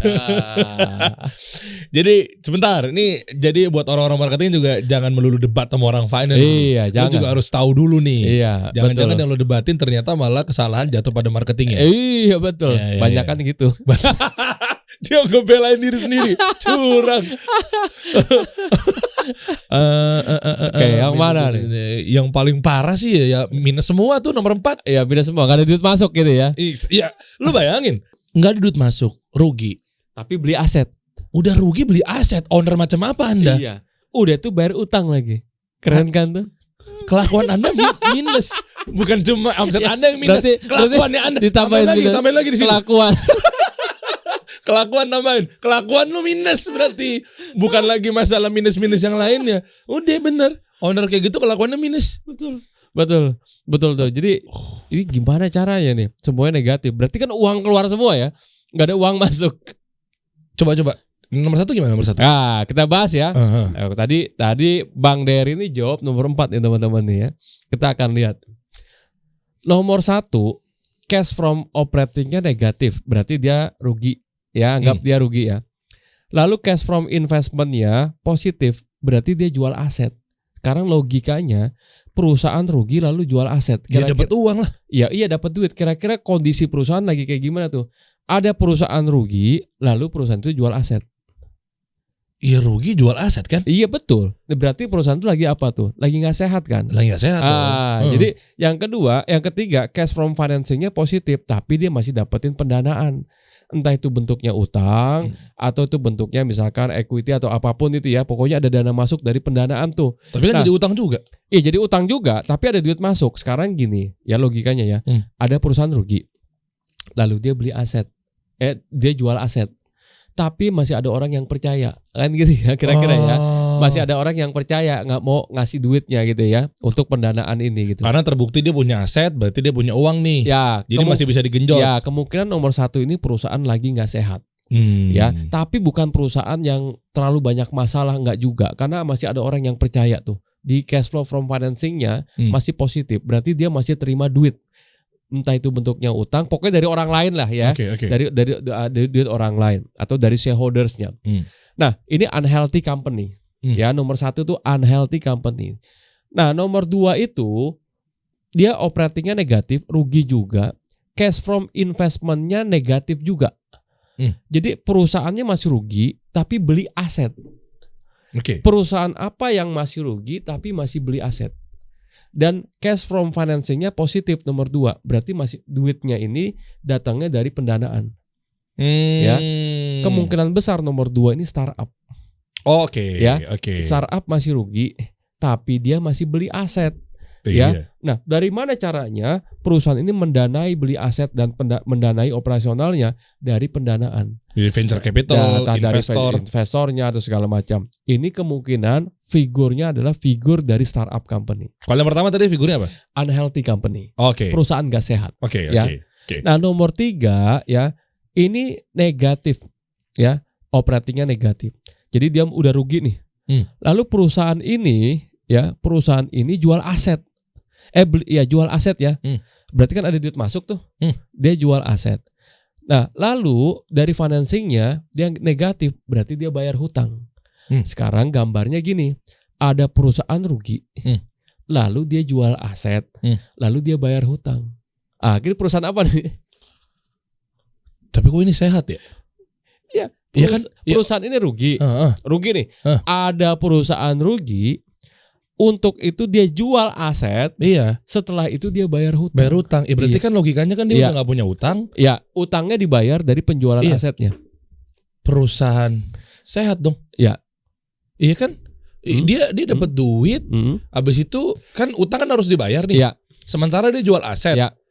Coba kita lihat perusahaan yang bangkrut ya. Kalau perusahaan itu dilikuidasi. Iya. Perusahaan itu udah rugi. Lalu dia punya kewajiban. Ya, dia punya kewajiban, entah itu bentuknya hutang dari bank atau segala macam. Dan bisa lagi bayar hutangnya? Iya, dia bisa bayar hutang kalau dia jual asetnya. Iya. Gitu ya. Oke. Sekarang perusahaan yang untuk bayar hutang dengan cara menjual asetnya, itu perusahaan apa? Perusahaan apa? Maksudnya? Ya, perusahaan kondisinya kayak gimana?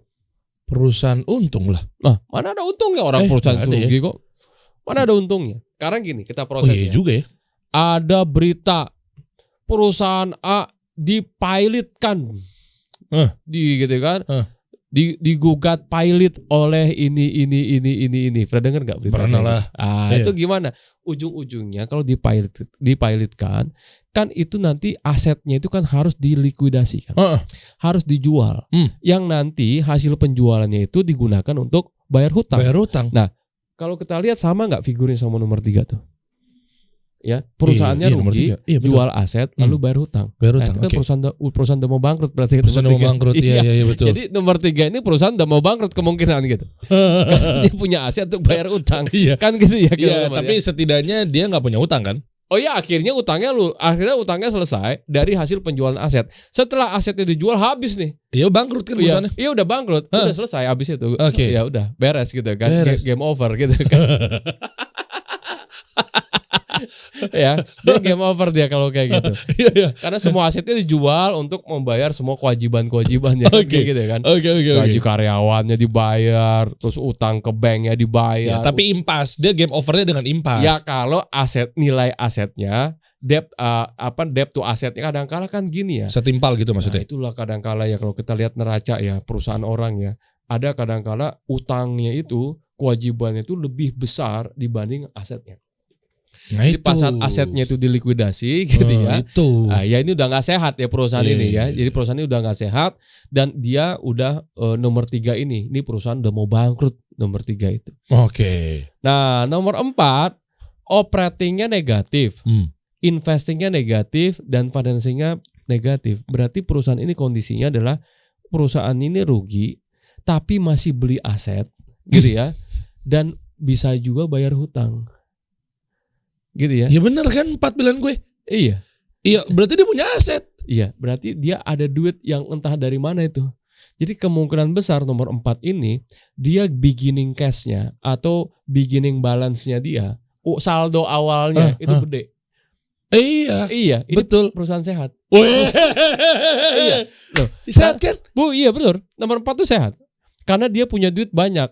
Dia perusahaannya rugi, masih bisa beli aset, masih bisa bayar hutang. Sekarang gini ya, ada orang yang dia bisnisnya rugi, tapi beli aset mulu. Tuh, berarti dia menyimpan saldo yang gede. Ya, warisan kan. Artinya dia punya beginning cash ya, yang cukup besar. Jadi perusahaan nomor 4 ini bukan perusahaan yang lebih buruk. Jadi kalau kita lihat yang harus dihindari 3 atau 4. 3 lah. 3 kan? Iya. Tadi Bang Dery jawabnya berapa? Gue 4 ya jawabnya. Oke, jadi ini cara kita ngebaca kondisi cash flow ya. Kondisi cash flow itu kayak gimana? Iya bener. Maksud gue berarti kalau yang keempat sebenarnya sehat deh. Sehat. Gue ngeliatnya soalnya minus semua. Jadi poinnya adalah minus itu belum tentu jelek. Kan gitu ya. Plus itu belum tentu juga bagus. Nah, kita mesti lihat nih plus minusnya ada di mana dia. Nah, ini kan cara cepat ya membaca satu kondisi perusahaan dari sisi arus kasnya. Oh, gue baru ngeh. Iya.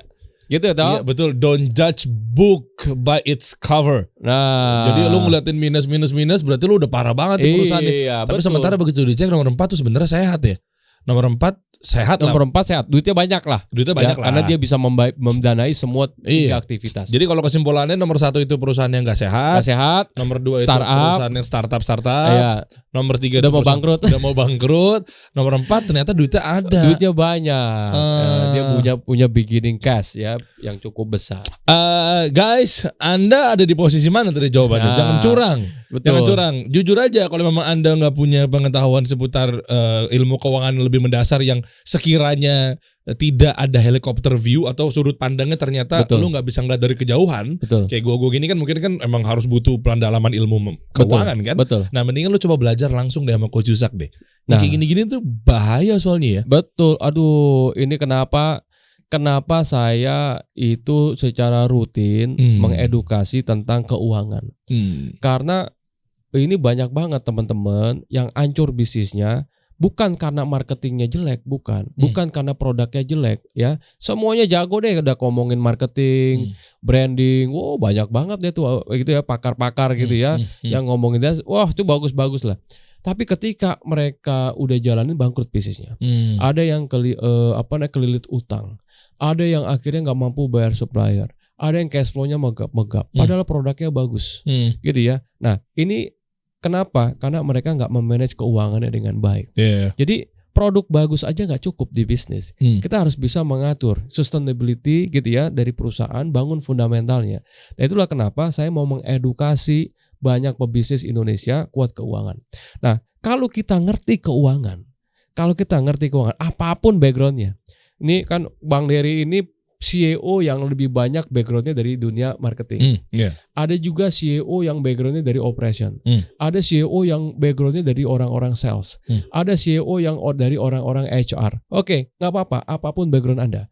Ketika Anda memimpin perusahaan, gitu ya, baik ini perusahaan Anda sendiri ataupun perusahaan orang lain, Anda wajib belajar keuangan.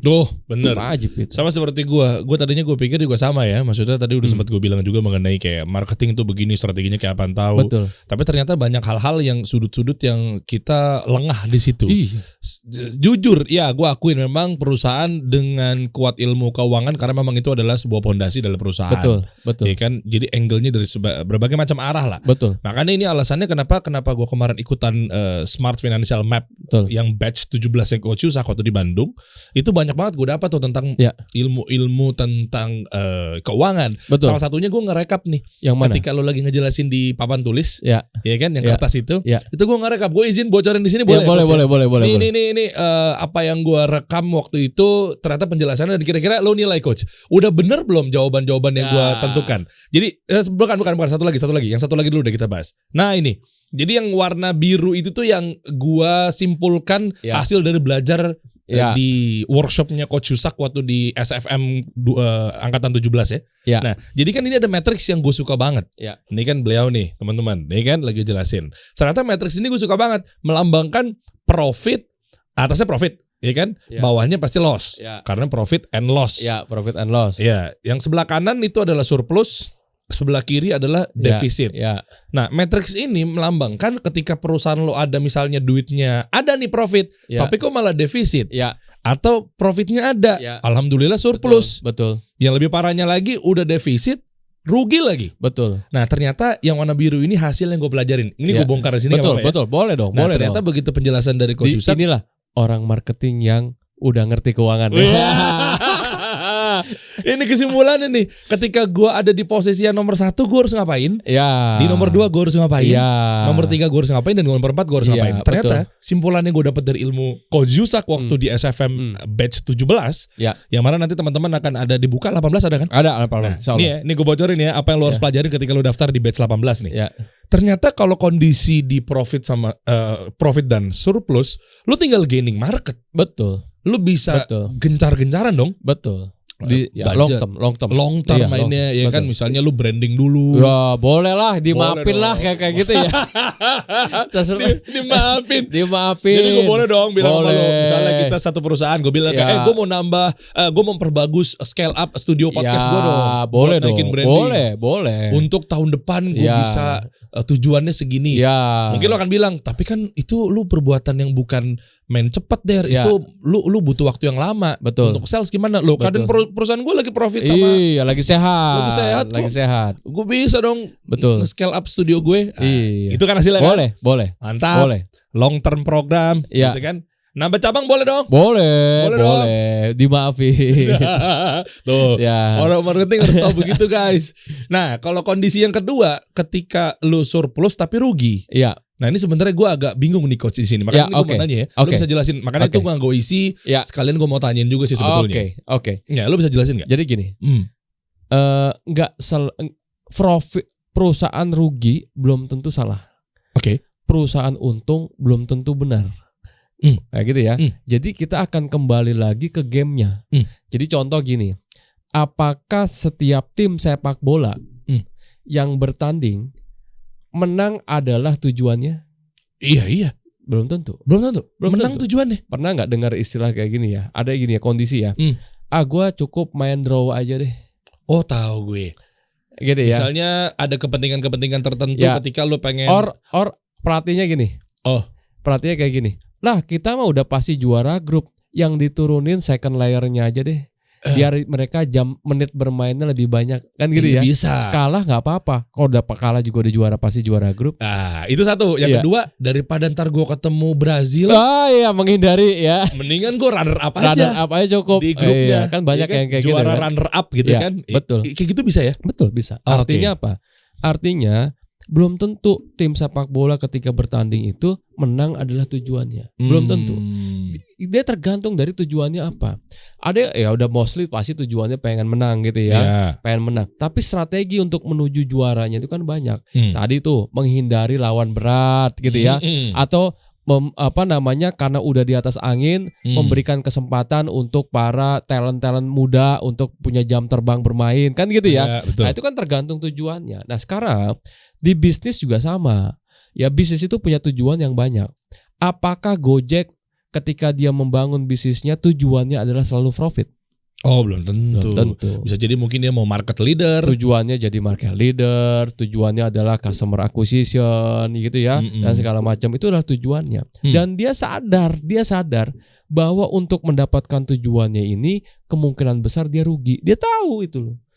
Dia tahu. Asal surplus. Ya, asal dia surplus dari pendanaannya, dan tujuannya adalah tadi itu. Ya dapetin dulu customer, dapetin data dan segala macam. Itu jadi tujuannya dia.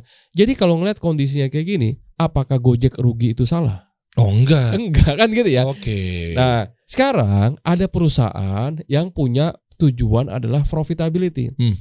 Nah ketika dia tujuannya adalah mencapai profitability atau membuat perusahaan ini lebih profit, lalu dia loss, salah atau enggak? Ya di situ salah kan gitu ya. Sih. Karena tujuannya adalah untung tapi dia rugi. Nah di situ lo salah. Nah di sini kita akan lihat nomor 2 itu belum tentu salah. Ya perusahaan yang rugi itu belum tentu salah. Jadi akan kembali lagi ke tujuannya. Sekarang pertanyaan saya adalah ya kalau misalkan perusahaan ini pengennya profit tapi dia loss dengan kondisi cash flow-nya surplus, bagaimana yang mereka bisa lakukan? Nah berarti kita balik lagi. Yang namanya profit and loss itu kan datangnya dari mana sih? Gitu ya. Dari omset dikurangi sama biaya. Nah, yang kalau kayak gini caranya adalah coba kita review lagi yang namanya struktur biayanya. Ya, bisa jadi di situ gede biayanya dari biaya apa? Dari OPEX-nya terlalu besar, tadi fixed cost-nya terlalu besar, ya. Coba kita rubah. Terus misalkan ada biaya lagi marketing yang terlalu nggak terarah, akhirnya coba kita kecilin. Ada misalkan ada biaya distribution dan segala macam, kita coba efisiensi dan segala macam. Sehingga cost-nya lebih kecil dibanding revenue-nya. Sehingga perusahaan tuh jadi perusahaan yang profit dan surplus, dan dia pindah kuadran tuh dari 2 ke nomor 1. Oke. Berarti cara-caranya tuh harus tahu ya? Harus tahu. Nah ini yang kadang-kala yang saya pengen sampaikan ya teman-teman ya. Kita kadang-kala suka ngikutin strategi bisnis orang plek-ketiplek. Kan gitu ya. Plek-ketiplek aja tuh. Pokoknya amati, tiru, plek-plek kan gitu ya. Bukan modifikasi lagi. ATP dong. ATP gitu ya. Amati, tiru, plek-plek. Nah, lalu dia ngelihat perusahaan orang nih. Wih, dia berhasil loh. Terus orang tahu nih strateginya nih. Akhirnya diikutin plek-plek strateginya. Begitu diimplementasi ke bisnisnya, nggak taunya gagal. Kok nggak jalan ya? Apa yang salah ya? Nah, perlu saya kasih tahu teman-teman. bisnis itu unik. Tiap bisnis itu punya problem yang berbeda-beda. Ya, walaupun Anda sama-sama jualan ayam goreng, tapi tiap bisnis itu punya masalah yang berbeda-beda, punya keunikan yang berbeda-beda. Yeah. So yang kita harus kenalin adalah bukan bisnis orang lain. Yang kita harus cari tahu adalah bisnis kita nih sebenarnya siapa sih? Anda harus tahu. Ya, kita nih harus tahu nih badan kita, ya tubuh kita nih kayak gimana. Kenali diri sendiri lah gitu ya. Nah, apakah boleh kita cari strategi orang lain? Boleh. Ya, boleh. Tapi cari strategi yang kira-kira cocok diimplementasikan ke badan kita. Gitu. Jadi kalau kita misalkan gini, ikut satu kelas marketing gitu ya. Boom. Wah, diikutin semuanya tuh. Gitu kan, yang diajarin itu. Plak, dia hajar, dia masukin. Kok nggak jalan ya? Ya, kok gue makin rugi ya? Contoh misalkan. Contoh misalnya nih. Bisnis saya berkembang karena saya pasang iklan di billboard, saya pasang iklan di TV, saya pasang iklan itu. Oh, sekarang bisnis saya besar sekali. Terus ada UKM ikut seminar itu dia. Oh, gitu ya. Akhirnya dia jual tanah warisannya. Wah, dia pasang iklan segala macam. Akhirnya orang pada tahu, begitu orang banyak yang mau beli, belinya di mana ya? Itu iklannya banyak tapi barangnya nggak ada loh. Gitu kan. Nah, jadi terus akhirnya ditanya, lu ngiklan mulu? Iya nih gue lagi pusing nih, kenapa? Ini yang nelponin gue udah banyak, nanyain barangnya, tapi gue kagak ada duit buat beli. Wah, itu parah. Ya kan, jadi kan artinya gitu ya, lihat dulu kondisi kita. Ya, nggak semua strategi itu pas, karena bisnis itu menurut saya sangat unik. Oke, mantap.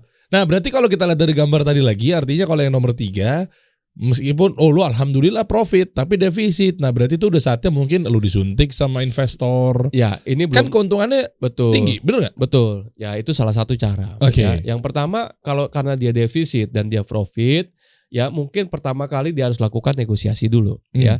Negosiasi dengan customernya atau negosiasi dengan suppliernya, gitu ya. Atau melakukan manajemen persediaan yang bagus. Nah, yang kedua adalah di sini memang kita bisa lakukan restructuring ya. Restructure misalkan ya, ada misalkan kita minta ke suppliernya gini. Bilang ke suppliernya gini. Misalkan kita bayar ke suppliernya itu 30 hari. Lalu kita pengen dia di 60 hari.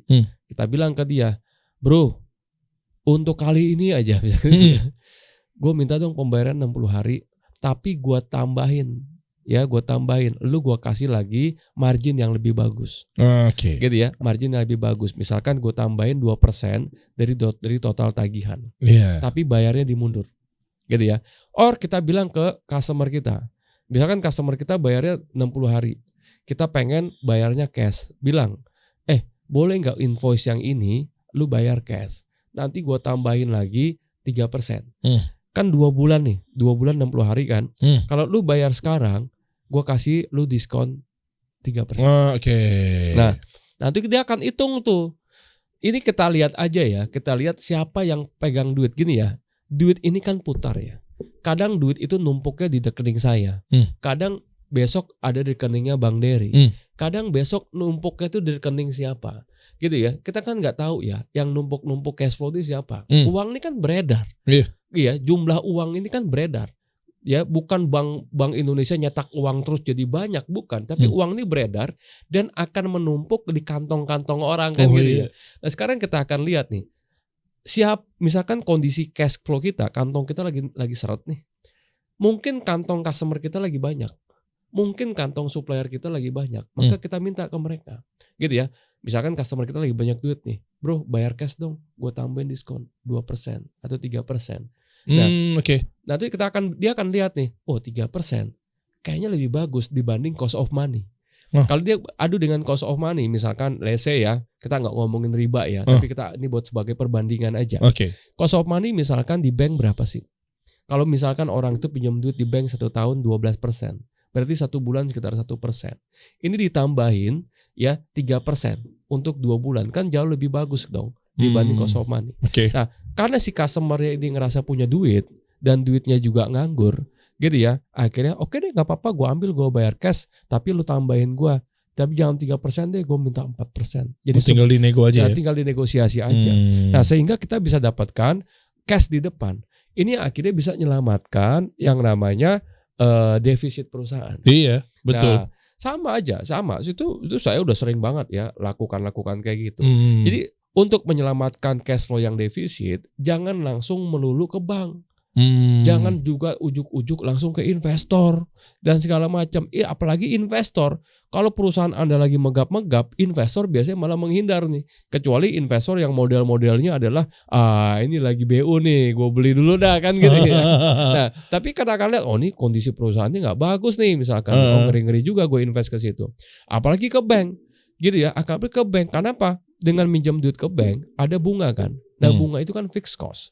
Kita mesti lihat lagi nanti kondisi perusahaan seperti apa. Karena fixed cost akan kembali lagi ke resiko. Kalau perusahaan itu ternyata masih belum saatnya gitu ya untuk melakukan itu.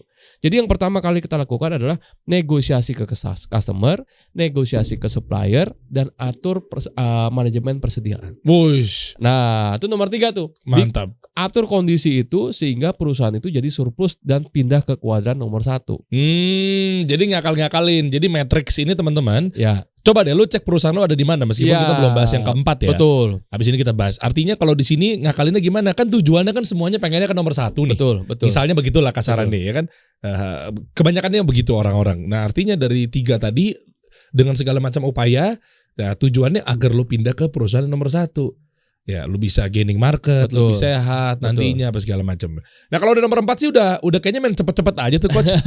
Iya kan perusahaan itu short term, iya, quick. Lagi rugi-ruginya, uangnya nggak ada. Lagi. Rugi lagi. Aduh, short term aja udah. Ya misalnya lu buka, kalau gue mungkin versinya ya, ya buka lo jual, misalnya lo perusahaannya apa coffee shop, lo jual resep kayak misalnya, ya, lo bikin workshop kayak misalnya, ya gitu kan, ya, bikin pelatihan inilah misalnya lo punya coffee shop tapi enggak deh, kayaknya gue harus bikin pelatihan aja deh, betul, langsung aja nih, yuk buruan nih, ada yang mau tahu nggak resep kopi gue? Ya cepet-cepet, main cepet-cepet aja deh, ngamanin. Biasanya dari 4 tuh pindah kemana tuh? Nah jadi 4 ini garis besarnya adalah short term, ya. Kalau Anda kondisinya di nomor 4, Anda jalanin strategi long term babak belur. Karena nomor 4 ini kan napasnya udah Senin Kemis ya. Kalau disuruh lari maraton ya dia babak belur gitu ya. Mukanya biru tuh. Iya, mukanya biru tuh, bahaya gitu. Jadi sebaiknya saran saya dari 4 ini jalankan, cari strategi jangka pendek. Namanya krisis ya. Orang krisis kan pasti jangka pendek ya. Waktu pandemi kemarin kan banyak tuh. Negara aja jangka pendek mulu gitu ya. Kebijakan berubah-berubah. Nah, jadi short term programnya apa? Yang cepet-cepet, yang quick win lah kayak gitu ya. Nah, cari. Setelah itu arahnya kemana? Ke nomor 2 dulu. Jadi ke kanan, jangan ke atas. Kenapa? Kalau di nomor 4 Anda cari profit ya, dan profitnya itu harus menggunakan modal kerja yang besar, apalagi customernya bayar yang lama, Anda malah makan babak belur. Jadi carilah ke kanan dulu. Jadi selamatkan dulu cash flow-nya. Ya, selamatkan cash flow-nya. Kenapa? Jadi gini deh, orang kalau megap-megap itu yang dicari itu apa sih? Udara kan, oksigen kan. Nah, ambil dulu oksigen biar kita napasnya bisa lega dulu. Nah, oksigen itu kan kalau di keuangan tuh di cash flow-nya kan, darahnya yang mengalirkan oksigen itu. Jadi ketika napas kita udah mulai bagus, baru kita punya pandangan yang lebih jernih untuk bisa mencapai profitability. Gitu. Jadi bertahap. Sip, pelan-pelan teman-teman. Ya udah, kalau memang lu pengen lebih detail lagi, pengen tahu. Ya. Pengalaman gue ini ternyata alhamdulillah gue udah makin melek gitu ya teman-teman ya. Jujur banyak hal-hal yang gue jadi nambah wawasan ketika gue join di SFM-nya Coach Yusak gitu ya. Smart Financial Map di batch 17 dan ini baru sekian persen doang dari total semuanya teman-teman. Dan banyak strategi-strategi UKM yang memang lo harus tahu, yang mungkin sekarang masih buntu nih kemana arahnya nih ya. Banyak loh ya, alumni-alumni udah sekitar berapa berarti? Alhamdulillah udah hampir 1000-an ya pengusaha yang ikut program ini ya. Nah, dan menariknya lebih dari 50% backgroundnya bukan keuangan. Dan ada yang bilang juga katanya SFM ini Smart Financial Map workshopnya ini ternyata cara instan 2 hari menjadi gelar belajar MBA Finance. Itu banyak yang bilang ya, itu bukan dari saya, itu testimoni aja teman-teman. 2 hari jadi S2 MBA bro. Iya, MBA Finance ya. Gokil. Ya, gue juga merasakan ya. Jadi buat teman-teman, tapi gini coach, buat audiensnya kasih solusi, lo kasih dong privilege Ya kan, misalnya begitu ikutan bonus sekian khusus untuk teman-teman yang klik link di bawah nih di deskripsi nih. Ya. Atau mungkin lu cek aja di bio-nya akun Kasih Solusi. Atau lu ketemu mungkin di manapun. Mau di websitenya SFM, mau di postingannya Coach Yusak. Lu cek yang ada /Kasih Solusi di ujung. Artinya lu dapet dong sesuatu, misalnya potongan harga kayak khusus buat Kasih Solusi ya. Khusus ya. Khusus buat teman-teman yang daftarnya menggunakan link /Kasih Solusi, smartfinancialmap.com /Kasih Solusi, gitu ya. Itu gue tambahin deh. Tapi khusus di sini ya. Khusus teman-teman ya. Gue tambahin 500.000. Wih, mantap. Itu dahsyat itu. Gede loh. Dan sekarang kalau nggak salah yang daftarnya itu udah lebih dari setengahnya. Jadi silakan aja sih. Loh, seatnya berapa? Seatnya itu kurang lebih ada 80. Ya, sekarang ini udah 45. Ya. 45-50%. Iya, udah lebih dari 50%. Oh. Iya, jadi buru-buruan aja. Cepet-cepetan nih guys. Dan ini khusus buat teman-teman audiensnya Kasih Solusi. Tuh, jadi silakan aja. Lo mau lihat ketemu di website /Kasih Solusi, smartfinancialmap.com /Kasih Solusi. Atau cara mudahnya kita munculin aja landing page atau websitenya SFM di deskripsi di bawah nih teman-teman. Lo klik aja di situ. Kenapa lu gak perlu ngomong-ngomong kali ya? Mau ngomong boleh sama adminnya, gue rekomendasi dari Kasih Solusi nih. Ya, ngomong gitu. Boleh gitu kan. Yang penting insya Allah secara sistem juga kita tahu lah, kita data bahwa lu ternyata masuknya dari Kasih Solusi. Betul. Mantap. Iya. Oke, bocoran-bocorannya lu bisa bocorin lagi Coach. Sekaligus mungkin gimana caranya bikin plan untuk 2023. Nah, ini juga menarik ya teman-teman ya. Jadi nanti saya akan sharing khusus di batch 18 nanti ya, SFM ya. Bagaimana sih men-set up target, budgeting gitu ya. Karena kebanyakan dari kita ini kalau setting target itu adalah target yang gak achievable, yang gak bisa dicapai gitu ya. Kenapa? Karena metode untuk membuat targetnya itu lebih banyak menggunakan top down. Top down tuh begini ya. Kita melihat yang namanya universe. Misalkan kayak gini. Berapa target sales kita tahun 2023? Sebentar. Gue mau hitung dulu ya. Sensus data penduduk. Penduduk Indonesia ada 270 juta. Target saya adalah 10% dari jumlah penduduk. Kan ini ke top down namanya kan gitu ya. Ya, atau ada pengusaha pakaian muslim. Ya. Populasi muslim di Indonesia ada sekian ratus juta orang. Target saya adalah 5% dari total populasi. Itu namanya top down. Ya. Atau apalagi target saya adalah wanita remaja umur 18 sampai dengan 40 tahun. Kalau melihat dari sisi demografinya, jumlah tersebut ada sekitar 50 juta orang. Maka target saya adalah 10% dari 50 juta. Nah, ini namanya top down. Dia ngelihat angka universe-nya dulu, big picture-nya dulu, baru dia turunkan ke target. Langsung market share. Nah, langsung dia pengen dapetin market share-nya. Dari market size, dia ambil pengen target market share. Nah, ini nggak salah, tapi nggak achievable. Gitu ya. Buat apa bikin target yang nggak achievable? Logikanya masuk sih, dia ngambil sekian persen dari total kue yang akan diperebutkan, kan gitu ya. Tapi dari mana datangnya angka itu? Misalkan gini, ya, dia pengen mengambil target market yang 50 juta orang di Indonesia, dia ambil 10%, ya berarti 5 juta. Nah, 5 juta ini nge-grab-nya gimana dalam waktu 1 tahun? Susah lagi. Dia punya pengalaman apa? Activity-nya apa? Nah, jadi sebaiknya dalam setup target ya bottom up, jangan top down. Jadi kita melihat siapa kita. Jadi gitu loh. Sekarang kita nggak bisa ya top down seperti itu, akhirnya ngawang-ngawang. Ini emang untuk dapetin 5 juta user, berapa duit yang lu butuhkan? Yang lu punya tim berapa banyak? Cost per akuisisi ya? Per akuisisinya berapa? Lu punya budget marketing berapa? Lu punya infrastruktur atau enggak? Lu udah siap atau belum bisnisnya? Angkanya sih masuk, masih di bawah dari market size. Tapi bagaimana lu mengeksekusinya? Akhirnya akhir tahun boro-boro 10%. 1% aja lu nggak capai kan gitu ya. Nggak capai. Kenapa? Biasanya begitu tuh. Iya, nggak turun dari apa? Dia nggak bisa melihat kondisi perusahaannya saat ini seperti apa. Nah, sekarang kita coba bikin yang namanya target itu lebih bottom up. Lihat historical perusahaan kita. Sekarang customer kita ada berapa? Misalkan customer kita sekarang ada 1.000. Oke, kalau gitu tahun depan jadi 5 juta. Jadi jauh banget kan jaraknya dari 1.000 ke 5 juta. Dari 1.000 ke 2.000 oke lah kan gitu ya. Nah, 2.000 tapi market size-nya ada 50 juta. Enggak apa-apa. 50 juta biarin. Sekarang lu sekarang 1.000. lu mau berangkat ke 2.000 masih oke lah naik 2 kali lipat. Tapi kalau naiknya langsung tembak ke 5 juta gimana caranya kan gitu. Iya, sudut pandangnya jangan lu di atas, gede banget nih. Iya, diturunin ke bawah. Langsung aja nih, lumayan dapat 20%-nya nih, 10%-nya nih. Betul, ya lumayan. Di akhirnya itu target yang cuma Anda buat di atas Excel aja gitu. Kan gitu ya. Implementasinya nggak ada gitu loh, nggak jelek bisa. Banget tuh. Kalau dari bawah lu mandang ya udah naikin lagi sekian persen, naikin lagi sekian persen. Itu bottom up. Berapa nilai transaksinya, berapa total transaksinya, berapa jumlah customernya, berapa jumlah tokonya. Sekarang ada 10, oh ya kalau jadi 15 oke nggak? Oke. Jadi 1.000 juga, ya jadi 1.000 bisa. Jadi gimana caranya lu buka cabang dari 10 ke 1.000 kan gitu kan?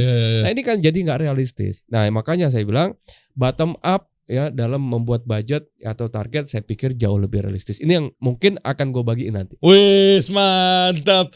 Yuk langsung yuk. Itu tanggal berapa coach? Insya Allah tanggal 14-15 Januari ya 2023. Pas awal tahun. Masih ada waktu. Masih fresh untuk bikin plan. Iya betul. Masih awal. Jadi kan lu bisa ngebaca di 2023 pas banget nih. Ya. Petaannya nih belum terlambat nih. Jadi masih awal tahun banget. Betul. Jadi udah buruan akhir tahun lo pikirin untuk dana buat persiapan ke tahun 2023 plus lo sisihin tuh investasi lah pala lo biar nggak kosong-kosong banget. Betul. Apalagi 2023 nih challenging ya.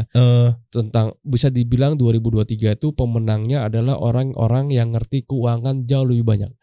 Ya dibanding. Jadi 2023 nih ya itu ibaratnya gini ya. Gas remnya tuh harus betul-betul jalan dan harus lebih detail gitu ya. Saya mungkin bisa bilang gini, 2023 mungkin saya masih percaya bahwa Indonesia akan tumbuh ekonominya gitu ya. Tapi pemenangnya adalah yang lebih mengerti keuangan, lebih detail mengerti tentang bisnisnya. Betul. Gitu ya, lebih detail. Jadi dia tahu nih mau investasi kemana. Belum lagi soal manajemen risiko, belum lagi tentang capital allocation. Banyak banget tuh. Soalnya isunya kan isu ekonomi. Ya, isu ekonomi guys. Ini beda cerita nih. Beda cerita. Iya, soalnya kalau udah isu ekonomi berarti yang lo hadapin cara menghindar badai ekonominya dengan cara ini ilmu keuangannya mau ke kanan apa mau ke kiri, mau ke depan, ke belakang, atas, bawah gitu kan. Nah, itu harus pahamin betul. Speedometernya harus berapa kecepatannya. Nah, itu nanti kita akan atur semua gitu. Jangan main ngegas doang. Iya, gas masuk jurang nanti. Kita kasih solusi.